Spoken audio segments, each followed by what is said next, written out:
Үстіміздегі жылдың 11 айында облыс көлемінде жеке мүлікке қатысты 646 қылмыс тіркелді. Ұрлық қылмыстарының ашылу көрсеткіші 55,2%-ды құрады.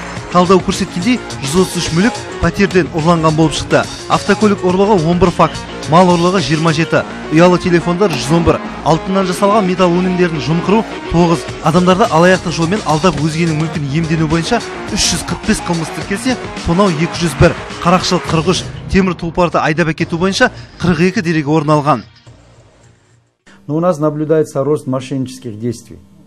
Серьезный рост мошенничества – это когда в основном граждане, грубо говоря… Бізде алаяқтық қылмыстың саны артып отыр. Көбіне азаматтар жер телімін алып беремін немесе банк арқылы несие алуға көмектесем деген жарнамаларды оқып, құрғақ уәдеге алдап жатады. Қарыз бере тұра ең болмағанда қолхатты алмайды. Айта кету керек, қолхат болса бізге қылмыс құрамының болғандығын дәлелдеуге мүмкіндік болар еді. Жалпы қылмыстық әрекетке баратындар көбіне әйелдер болып отыр. Биыл алаяқтықпен айналысатын қылмыстық топ анықталған жоқ. Жалпы бұл бағытта тексеру жұмыстары жүргізіліп жатыр. Ашылмаған қылмыстар да аз емес. Мәселен, желтоқсан айының 20-сынан 21-не қараған түні Ақтау мемлекеттік Шахмардан Есенов атындағы технологиялар және инженерлік университеті әкімшілік ғимаратындағы есепшінің кабинетінде орналасқан сейфтен 3,7 миллион теңге ұрланған. Бұл туралы Ішкі істер департаментінің кезекші бөліміне хабар түскен болатын. Қазір аталмыш дерек бойынша қылмыстық іс қозғалды. Күдік туғызған 47 адам ішкі істер органына жеткізіліп, сұрастырылды. Әзірше ұрланған ақшаны көрген, білген адам жоқ. Сондықтан бұл қылмыс ашылмай отыр. Данное преступление стало следствием беспечности самого руководства, потому что… Бұл қылмыс бойынша айта кетейін дегенім университет басшылығы асығыстық жасаған. Мұндай аса ірі көлемдегі ақшаны сенімді орында сақтаған дұрыс. Олар ең болмағанда күзетшілерді ескерту керек еді, бірақ мұнда ескермеген. Жалпы ақшаны кассада ұстау қажет. Жаңа әкімшілік ғимараттың кейбір корпустарында әлде болса жөндеу жұмыстары жүріп жатыр. Сондықтан да мұндай ірі көлемдегі ақшаны сақтау үлкен қателік. Бұл оқу орнының басшыларына үлкен сабақ болатын болды. Жалпы бұл қылмыс көп ұзамай ашылады. Оған менің күмәнім жоқ. Зограб Лобянның айтуынша, соңғы кездері өзге қалалардан топ болып арнайы ұрлық жасауға келгендер қатары көбейген. Олар көші-қон полициясы басқармасына уақытша тіркеуге тұрып, пәтер жалдап бос уақытта қылмыс жасайтын көрінеді. Мұндай деректер көптеп тіркелген. Қылмыскерлердің дені Оңтүстік Қазақстан облысынан көп. Соңғы дерекке көз жүгіртсек, 8 адам Талдықорған қаласынан келіп, кезекті ұрлық жасап жүрген кезінде полицейлердің қақпанына түскен. Қазір олар тергеу изоляторында отыр. Сондай Грузия мемлекетінен келген 2 шетел азаматы қолға түсті. Олар өзара келісіп, Иран Ислам Республикасының өкілі белгілі кәсіпкердің 26.000 ақш долларын ұрлап кеткен. Жедел іздестіру шараларының нәтижесінде аталмыш пысықайлар ұсталып, қазір қамауда отыр. Оларға қатысты тергеу шаралары аяқталып, айыптау қорытындысымен жақын күндері сотқа жолданады.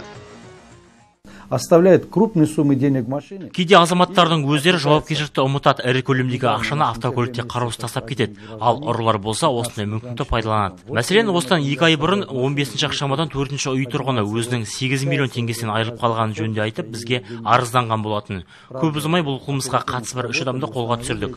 Сондықтан да кәсіпкерлерге айтайын дегенім, ірі көлемдегі ақшаларыңыз болса қараусыз қалдырмауыңызды сұраймын, немесе жеке күзет жалдағандарыңыз дұрыс болар. Қылмыс айтып келмейді, оның алдын алу жолдары көп. Ең бастысы өз-өзіңе сақ болған дұрыс дейді тәртіп сақшылары. Биыл ашылмай қалған қылмыстар келер жылға қалды. Ең бастысы тәртіп сақшыларына азаматтардың конституциялық құқықтары мен бостандықтарын сақтау тапсырылғанын ескерсек, бұл жұмысты абыройлы атқару олардың өздеріне байланысты. Биыл полицияның жұмысында ауыз толтырып айтарлықтай жетістіктер көп болды, бірақ кемшіліктер де кездеспей қалмады. Осы қызметтің суығына тоңып, отына күйген сақшылар жұмысы қым-қиғаш тосын оқиғаларға толы. Жеке бастарын қауіп-қатерге тігіп жататын олар қылмыстың алдын алып, қоғамдық қауіпсіздікті қамтамасыз етуді жалғастыра бермек. Бейнеу аудандық мәдениет үйінде қызмет бабында ерлікпен қаза болған полиция аға сержанты Бекенов Қайрат Әбенұлын еске алу үшін туыстары мен әріптестері бас қосты. Аудандық ішкі істер бөліміне 7 жыл өмірін арнаған полиция қызметкері осыдан 1 жыл бұрын қаза тапты. Оны соққыға жыққан 2 қылмыскер тиісті жазасын алып, әрқайсысы 14 жылдан темір торға қамалды. Енді осыдан 1 жыл бұрын 2008 жылдың 11 желтоқсанына қараған түні осы Апоны енді Боранқұл ауылы қазір сол селода жүрген түнгі кезекшілік кезінде жаңағы аудан осы поселкеде орналасқан дүкеннің қасында кешеде түн оралғанда жаңағы спирттік ішімдіктер ішкен 2 азаматты көреді.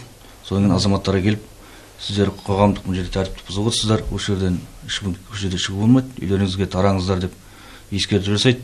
Алайда қылмыскерлер бұған мойынсынбай, сол жерде жаңағы қарсы әрекет жасап, кімнің біздің Қайраттың жалғыз екендігін пайдаланып, сол екеулеп соққа жығады. Бұл жерде енді Қайрат мықты болады, бірақ енді бұлар өздерінің қару қолданған. Сондықтан сол қару қолдана отырып, сол жерде үлкен жарақат салып, Қайраттың өмірін осы жерде қаза болды.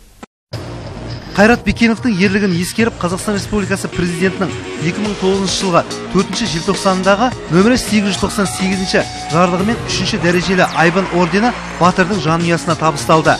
Әріптестерінің айтуынша, қаза болған Мұхтар Әбенұлы өз қызметінде қатарының алды болып, аудандық ішкі істер бөлімі мен департамент басшысының алғысымен марапатталған. Қоғамдық тәртіпті қамтамасыз етуге белсене араласқан, жұмысында үлгілі, тәртіпті, тәжірибелі бола білген. Жаста болса енді өзінің ісіменен, өзінің жұмысқа деген өзінің қызметімен ішкі істер органына қызмет келгеннен кейін көзге түсе берді.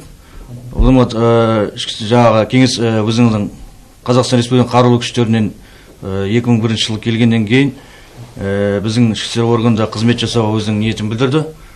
Осыдан кейін 2001 жылы біздің Ақтау қаласындағы осы ішкі істер министрлігінің училищесінде алғашқы даярлық курсынан өтіп, содан кейін Бейнеу аудандық ішкі істер бөлімінің Опорный кенттік полиция бөлімшесінде полицей лауазымына тағайындалып, сол қызметті жасап күні бүгінге дейін жасаған. Яғни осы қызмет істеген жасаған мезгілінің өзінде өзінің жақсы жағынан көрсете білді. Әріптестерінің арасында үлгілі қоғамдық жұмыстарға белсене қатысты, аудан бойынша спорттық жарыстарға белсене қатысқан, күнде түндеме жұмысқа кірісіп, қоғамдық тәртіпті сақтауға белсене кірісіп, сол бойынша абыройменен қызмет жасады. Халқымыздан мыңдаған қайтпас қайсар батырлар шыққан. Қазақ елі мәңгілік ерлік пен елдіктің, батырлықтың дастаны. Өйткені бейбіт өмірдің де өз батырлары ерлікке толы іздерін қалдыруда. Ер есімі ел есінде демекші, өзіне жүктелген міндеттерді адал орындау үшін өзінің жас өмірін қиған қайраттай азамат туыстары мен әріптестерінің есімінде мәңгілікке қалатыны, оның ерен ерлігі келер ұрпаққа үлгі болары сөзсіз.